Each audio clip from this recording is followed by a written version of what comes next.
Good morning to everybody. How you doing? Hope all's well. Keep up the beautiful work. Bezrat Hashem Yitbarach.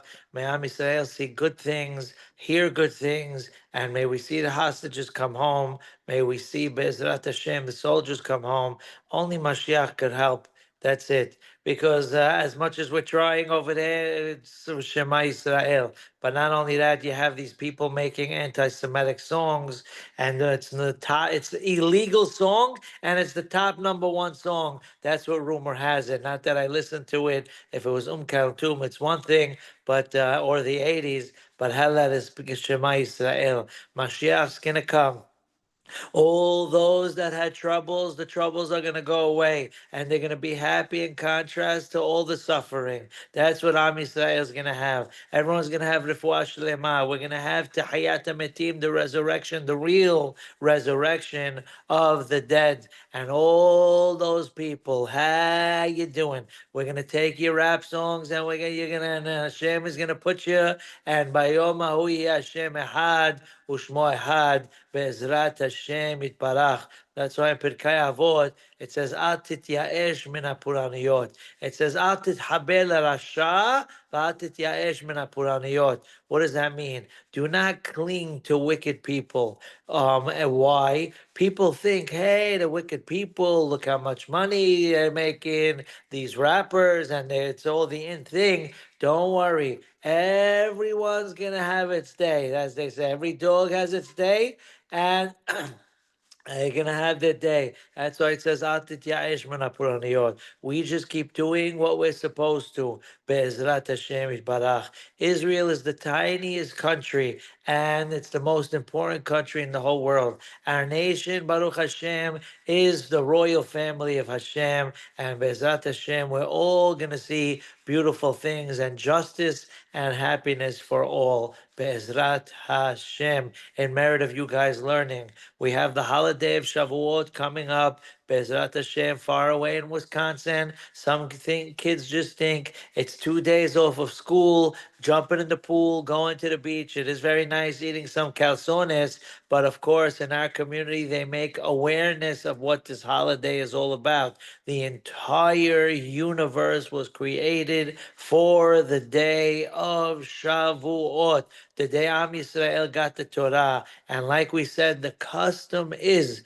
Be'ezrat Hashem, to learn the laws of Yom Tov, of the holiday, 30 days before Shavuot. And here we are much less than 30 days. Today is the 36th day of the Omer, and 49th day is right before Shavuot. So we don't have too many days left. We have the 13 days, not even 2 weeks till Shavuot. Shavuot is on a Monday, Sunday night Monday, so it's exactly 2 weeks from today. It should be with shelemah. Wow, look how time flies. Bezrat Hashem. Some people still have the Hanukkah menorah in the window, and we got to get ready for Shavuot. Bezrat Hashem. Now, there's one difference. There's many differences, of course, but one difference for our subject regarding the difference between Shavuot and other holidays. What are we referring to? We know you have to have food on the holiday. You have to have seudot on the holiday.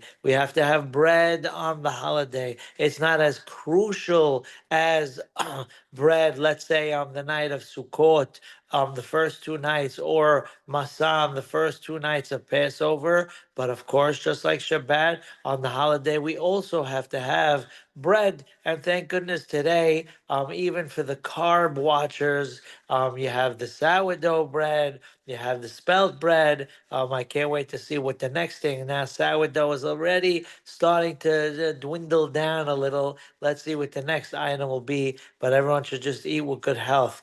The rabbi gets into the subject. We know we have to have basar, we have to have yayin, as we spoke about. Someone can't have meat, and they can have chicken. Ask your local rabbi if someone doesn't eat chicken, if they're a vegan, or not to talk lashon hara. But when I was teaching in Wisconsin, the kids thought instead of a vegetarian, it's a veterinarian. Hey, it all sounds the same.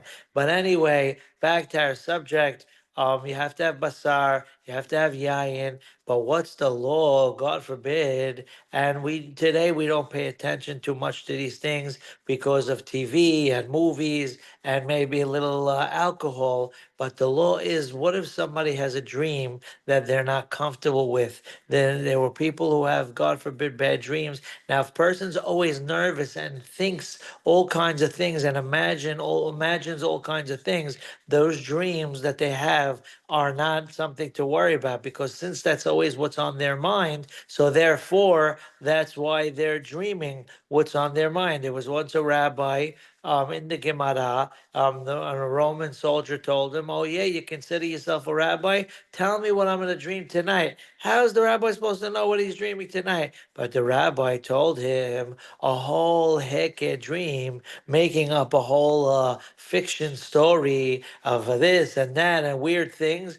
And the guy went to sleep, and that was his dream. He came the next day, "Rabbi, you're the smartest thing in the whole universe. I can't believe it. How'd you get so smart?" And okay, just check line, Baba. Don't tell me how smart I am. But what was the real chokhmah behind it? Because what a person thinks about during the day is what a person dreams about at night. And therefore, the rabbi made up that out of whack dream. And then that's what the fellow dreamt about that evening. So when a person's always nervous and worried, first of all, worrying is not a good thing, because we know what you think makes happen. Even the goyim in the world, all the people out there, they know that's a concept. Positive thoughts make positive things happen. Negative thoughts make negative things happen. So number one, it's not good to worry. And as the Ibn Ezra said, a most famous saying, he said, "He'avad ayin va'atid adayin va'hoveh keheref ayin da'aga minayin." Now that we said that, Rabbi Hananya ben Akasha Omer, what does that mean? He says, the past is already gone. So worrying about the past won't help. And the future, no one knows what the future is going to be. So there's no point of worrying about the future as well. And the present is as fast as the blink of an eye. So where is there time to even worry? And God should give us beracha, and we should pass our tests easy, that we shouldn't have to worry. So now if a person goes to sleep and he has a dream and he feels like it's something that he wants to fast for, first of all, rabbis tell us the best thing to do when someone's worried about superstitious kinds of things is to go to a class, learn Torah. That's 1,000 times better than anything. Even fasting, it's brought down. Yes, some people fast for a bad dream. However, like we said, of course, learning Gemara, of course, learning Chumash, of whatever it might be, go to a real learning class. Don't just leave the rabbis a recording on in the kitchen while you're cooking. That is also a good thing. Obviously, it's better than listening to nonsense, and that is Torah. And a woman who does that is amazing when she does that. But when it comes to someone worried about something, they should pick up and do something a little harder than the usual. Go to a class. There's classes all over the place in our community. I would say our community has more classes for men, women, and children than anywhere in the world. Yes, Eretz Israel has Torah classes all over the place, but I don't think they cater to even the children and the women. And we have every synagogue has women classes. God bless. Yishtabach Shemo La'ad. And it should be a blessing for all of us. And I'm sure everyone's learning what they're supposed to. But when a person has a dream, number one, rule number one, the Gemara tells us that whenever you have a dream, always tell it over, if you have to somebody that really loves you. Because the golden rule is the way you interpret a dream is the way it's going to happen, to manifest. There's a whole long story in the Gemara where one rabbi was paying a dream interpreter and one wasn't, and one he was interpreting for the good and the other he wasn't. And believe it or not, the one that had bad interpretations, it ended up happening like that. You can't. It's a Gemara. It's straight out fact. So a person always tell it to someone who really loves you. This way they'll translate it for the good. But someone you're telling it to has to know this concept of the way you interpret it. Because if you tell it, sometimes you have women in Wisconsin that are a little dramatic. Oh my God, you had that dream. It's terrible, blah, blah, blah. That's also bad. We see that by the brothers of Yosef, believe it or not. Yosef tells his brothers his dream, and then they say, "Oh, and you think we're going to come down, bow down to you?" And they realize, Uli, they just interpreted it that they're going to bow down to him. The second dream, they went to the father. Dad, you are the one. And then the father says, "Oh, and you think we're all going to come down and bow down to you?" And guess what ended up happening? They all ended up bowing down to Yosef. The way you interpret a dream is the way it comes. So, number one, tell it to someone who loves you and everyone loves you. And also make sure the person who you tell it to that does love you knows this concept. However, there is something that if someone has a real dream that they're worried about, they should fast. However, like we said, number one, learning Torah is 1,000 times better than fasting. But if a person really wants to fast, then they could fast. However, there are many halachot, so they should ask this local rabbi for specifics. But the halacha tells us that if it's on a Friday night or a holiday,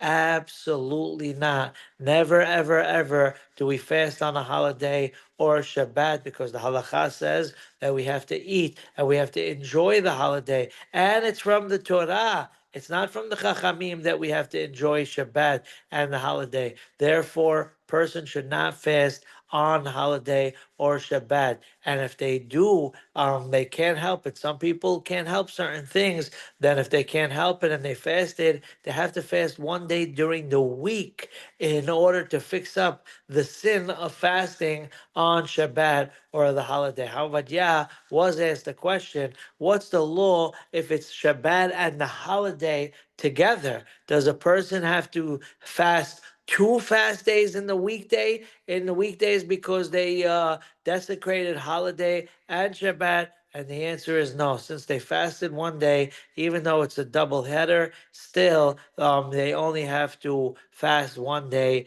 in the weekday. When it comes to Shabuot, the rabbi tells us even more so that a person should not fast because we have to learn Torah on Shabuot. And when a person fasts, they can't learn Torah. And therefore, even more so, Hamad says, no way, even though it's no way all the holidays, but Shavuot, even more so. There are two prayers that they're in the regular Siddur regarding dreams. If somebody has God forbid, dreams that they're not happy with. So you go in front of three men, and it's in the Siddur. There's a proclamation to say, and then they say a little paragraph 7 times. Believe it or not, that the dream is good. The dream is good, because when we have a bad deen in this world, the bad deen in heaven has to listen. And when you have three people, even if they're regular people,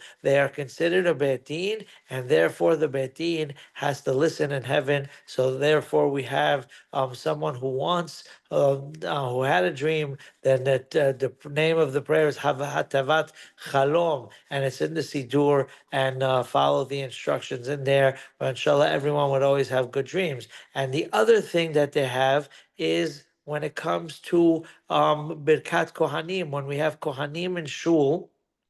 So if you look in certain Sidurim, there's a Ribono Shel Olam prayer in the Kohanim. If God forbid someone has a dream that really bothers them, then they should say that during Kohanim. Even women could come to shul during Kohanim and they say this prayer. The prayer is, Hashem, I had a dream and I have no idea what it means. But if it was this, then turn it into a good dream, and it goes through all the things in the famous things in the Torah that were negative that turned into a positive thing. And the same thing over here as well. That's why we could say it during the beracha of the Kohanim. Kohanim is a very special thing. We're lucky in our community. We have Birkat Kohanim because the Ashkenaz, they don't say Kohanim. There are great rabbis, believe it or not, in America. He should live and be well, Rav Nassim Wachfogel. He comes to Bnei Yosef, the Sitchul, and he comes just to have Birkat Kohanim. Imagine, and there used to be the Tanker Rebbe on Ocean Parkway.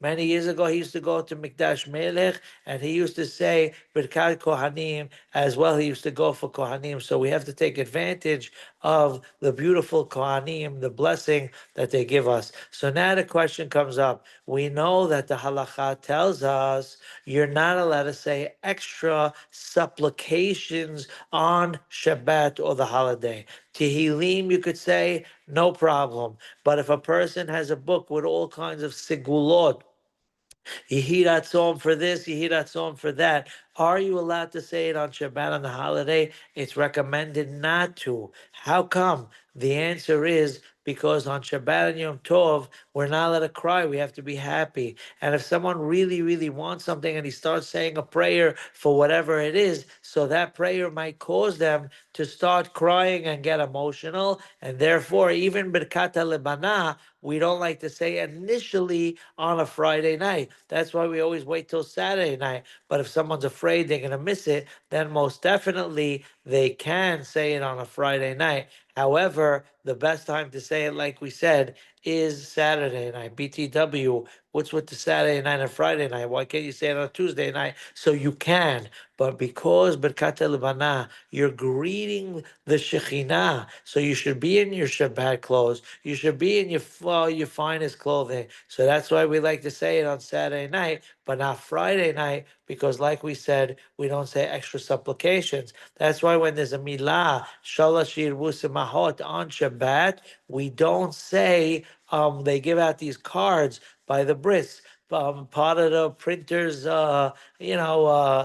perks for the business, and it's a nice thing, and it matches the theme. Baruch Hashem, God bless our community. And during the weekday, it's beautiful, but on Shabbat, recommended not to do the print those things and to give them out. So now the question is, if somebody had a dream, are they allowed to say this prayer of Ribono Shel Olam that's in the Birkat Kohanim on Shabbat or the holiday? And what about Hatavat Halom, the item that we said that if someone had a dream, they go in front of three men and they say this prayer? Are they allowed to do that on Shabbat on the holiday? And the answer is, survey says, maybe we should continue tomorrow. How you doing? The answer is yes. You can say those items on Shabbat, especially because if a person doesn't say it, they're going to be more upset. Now, not so there's a misunderstanding. Some people say, well, let me desecrate Shabbat with something you're not allowed to do because this way it will enhance my Shabbat. Obviously, we can't do those things. But when it comes to this item, Rabino Grande Hamvadia tells us that you can say the Ribono Shalom and the Hatavat Halom on Shabbat or Yom Tov itself. We'll stop here for today. May we always have only good dreams, and our good dreams should become true, and we should have beracha bezrat Hashem, b'chol maaseh yadenu, and hear besorot tovot, and only good things for all Israel. Have the greatest day. Take care. All the best. Bye.